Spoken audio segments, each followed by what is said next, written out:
Watch out, watch out, watch out, watch out!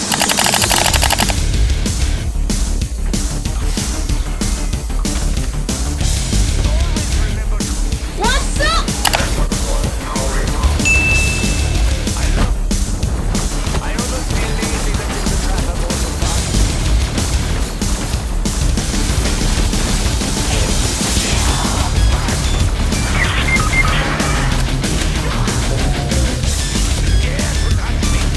Kobe!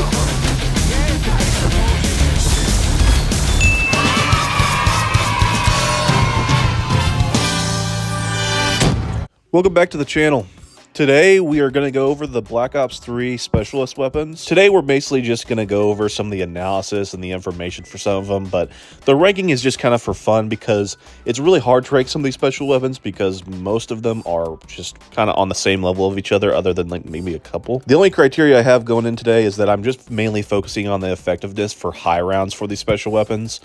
Other than that, I don't really have anything else to go over. Let's just go ahead and get started. Coming in at number 6, we have the Annihilator. The Annihilator is on the Giant, and it's also on Zombie Chronicles. It is a specialist weapon that you can get out of the mystery box on all of the Zombie Chronicles maps, but on the Giant, you have to do the Flytrap Easter egg in order to obtain it. The Annihilator is the only specialist weapon that in no way does infinite damage. The Annihilator, what it's going to do is it's going to be able to one-shot headshot up until round 33. On round 32, it's going to take the heads off of the zombies if you have double tap. After that, you're going to have to two-shot them, which is why the Annihilator just really isn't that useful in the higher rounds. In order to fully recharge the Annihilator, it's going to take 54 kills for a full recharge. But if you have Arsenal Accelerator, it's going to take 36 kills in order to fully recharge your weapon. Just note that on the Giant, Verruct, and Shinonuma, you're not going to be able to use Deadwire in order to recharge the Annihilator, as Deadwire does not recharge the specialist weapon on those maps. The only way it will be able to do that is if Deadwire is activating on the dogs.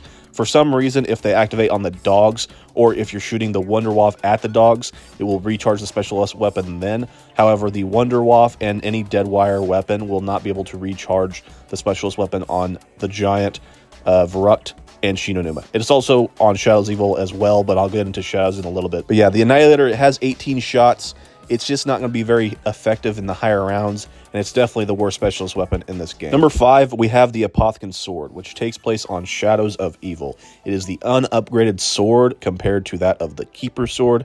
However, I did want to go over it considering there's not very many specialist weapons in Black Ops 3 Zombies, so I figured let's go over it. We might as well. The cooldown for this is 51 kills for a full recharge. However, if you have Arsenal Accelerator, it's going to be 36 or 37 kills.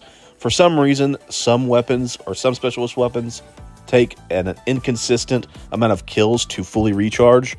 I am not aware why, but that's just how it was. That's how it was whenever I was testing them. The Apotheon sword is going to last you a maximum of 40 seconds. It's going to have 2 different abilities where you can swing at the zombies just regularly with a sword, or you can use a lightning slam. The swing doesn't really do a whole lot past round 25. That's about the cutoff for when the one swing will work. However, the lightning slam is infinite damage. That's what you're going to want to use in the high rounds. So the regular swing does drop power-ups, but the lightning slam will not drop power-ups. Matter of fact, the lightning slam doesn't even drop Widow's Wand grenades whenever the horde is Widow's Wand. So if you're trying to get Widow's Wand grenades back, do not use the lightning slam. That's not going to be effective any way, shape, or form. It's decent at killing Margwas. It's good at killing zombies, but in all honesty, I would just go for the upgraded sword if I were you. It's just much better. I would definitely recommend going for the upgraded sword if you're playing Shadows of Evil, but this one's not bad. Also on Shadows of Evil, just a reminder, if you have Deadwire, your specialist weapon will not charge up. If you want your specialist weapon to charge up with alternate ammo types, you either have to use Blast Furnace or you have to use Thunderwall. At the number 4 spot, I have the Gauntlet of Siegfried.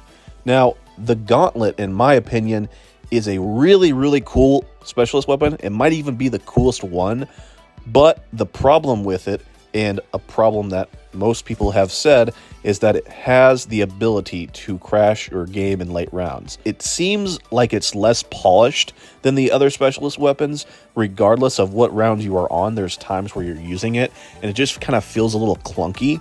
It's still pretty good, but you also have to be careful that you don't crash your game with it. In order to fully recharge this, you're going to need 50 kills for a full recharge, but if you have Arsenal Accelerator, you're just going to need 36 kills in order to fully recharge your specialist weapon. The Gauntlet also lasts 50 seconds, which is quite a while, and it does drop power-ups.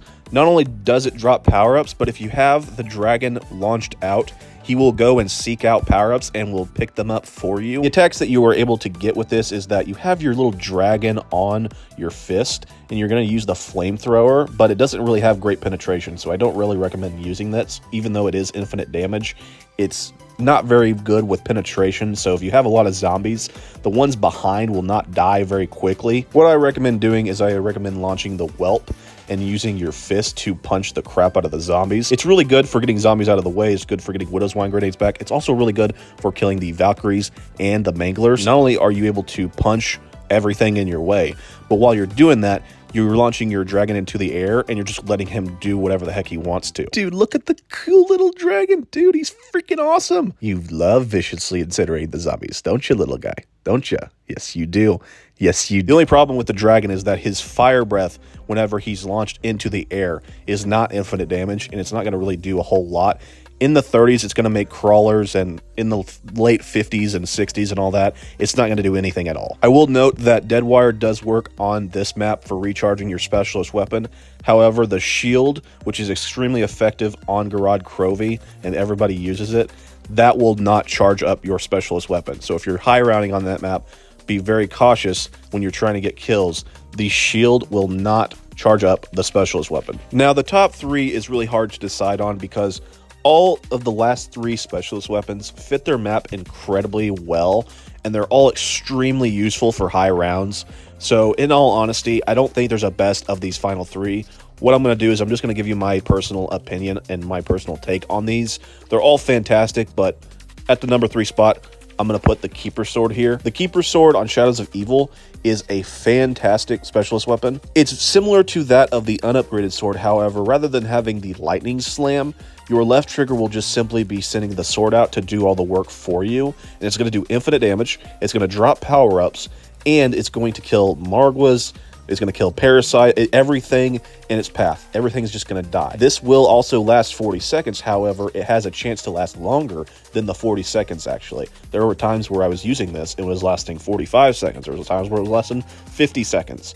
It's really inconsistent sometimes. It's really weird. It has the same cooldown with the recharge and all that. 51 kills for a full recharge. 36 to 37 with Arsenal Accelerator. Comparing this to the unupgraded, it's definitely worth trying to get this if you're high rounding. It's extremely helpful. It just makes the rounds go by so much faster, and it saves you so much ammo in your high round games. The only reason I have this probably at the 3rd spot compared to that of 1 and 2, part of it is that there is no Deadwire to recharge your sword, which does hurt it just a little bit.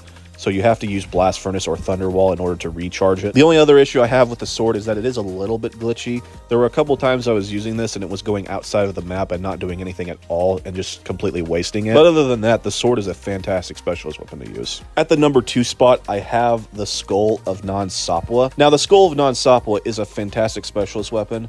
It's going to be 50 to 54 kills for a full recharge and 36 to 38 kills for a full recharge with Arsenal Accelerator. This is probably the most inconsistent with the recharge, and I don't know why, but that's just how it was. The good thing about the Skull is that it can absolutely eviscerate anything in the path, whether it's regular zombies, spiders, or thrashers. In order to kill regular zombies, it's going to take 3 seconds in order to vaporize with the right trigger. The left trigger basically just makes everything freeze, and it's mainly used for the Easter egg, so I'm not going to really go into too much detail with the left trigger. It does drop power up. The way that this thing lasts is actually the weirdest of any of them because it lasts a really long time, but it depends on how much you use it. So it varies. If you're holding this down constantly, though, it's going to last you about 45 seconds. So it really just depends. There's no consistent pattern for this. So it really just depends on how much you're using it, how many zombies you're killing. That will determine how long it will last. It's probably the easiest one to use. It's very simple and straightforward. All you have to do is just hold down the right trigger when you look at zombies and all of them just freaking die. Honestly, I think it fits Zetsubo no Shima extremely well. However, I think there's one specialist weapon I would rather have personally, in my opinion, which I'm just going to go into right now. The number 1 spot, I have the Ragnarok DG4. Ragnaroks if they were on Zetsubo, I think the skull fits Zetsubo better, but I think the Ragnaroks fit better on Horizon Trek and Revelations.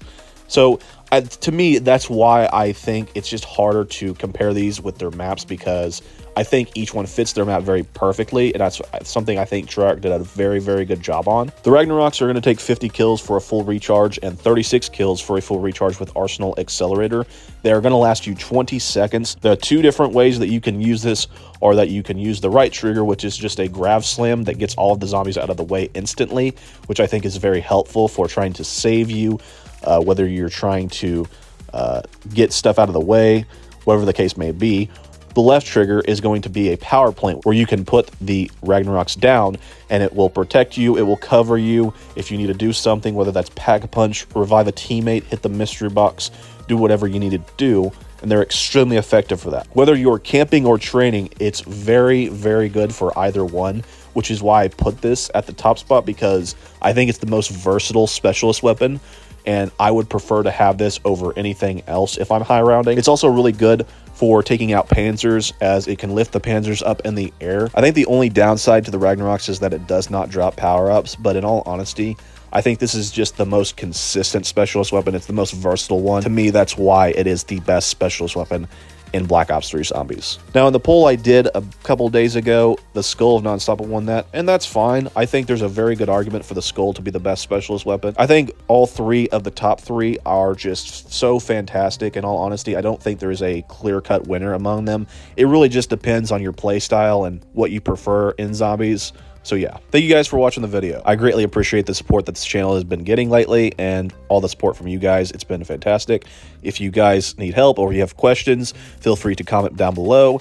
I have started a Discord server. Every now and then I'm probably going to be hosting zombie games, and the best way to get into them if you'd like to join is through Discord, because I'm going to be hosting lobbies every now and then. I also may start streaming if you guys want that. I might start doing that. I'm not sure yet, but we'll figure it out. Don't know what the next video is, but whenever I figure that out, I'll also try to get you guys an update on that. Anyways, hope you guys have a great day. Thanks for watching again, and I'll talk to you later. See ya.